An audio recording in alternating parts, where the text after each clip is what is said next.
নমস্কার বন্ধুরা, আবার চলে এসেছি ফুড ডায়েরি পেজে।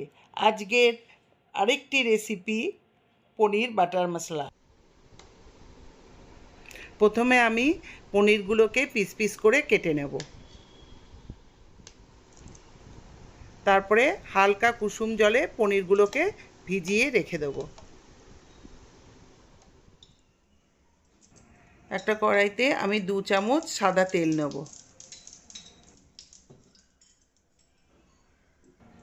প্রথমে আমি এলাচ, দারচিনি, লবঙ্গ তেলে দিয়ে দেব।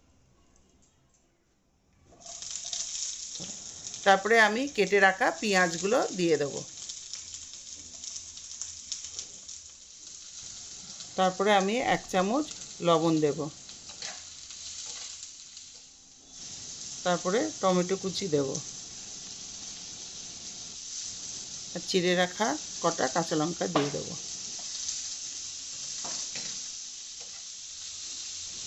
তারপরে কটা ভাঙা কাজু দিয়ে দিয়েছি। তারপরে 1 চামচ কাশ্মীরি লঙ্কা গুঁড়ো দিলাম।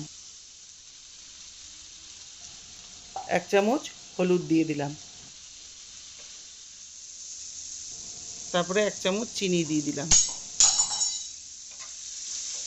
এবার আদা রসুন পেস্ট দিয়ে ভালো করে নাড়িয়ে নেব। এবার মিক্সির জারে ঢেলে এবার এটাকে ভালো করে বেটে নেব।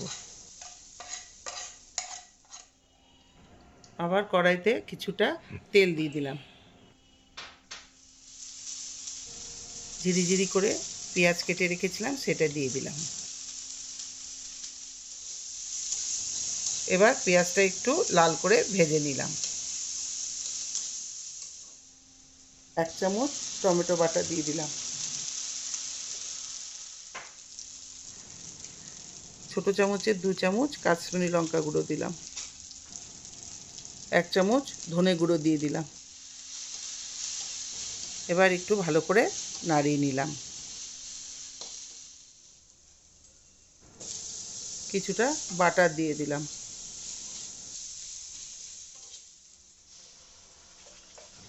এবার মশলাটা দিয়ে ভালো করে নাড়িয়ে নেব।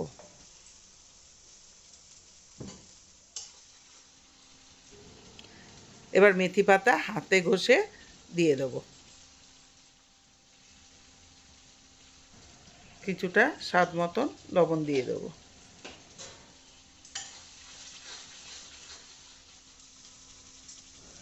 এবার জল থেকে পনিরগুলো তুলে কড়াইতে দিয়ে দেব। এবার একটু ভালো করে নাড়িয়ে নেব।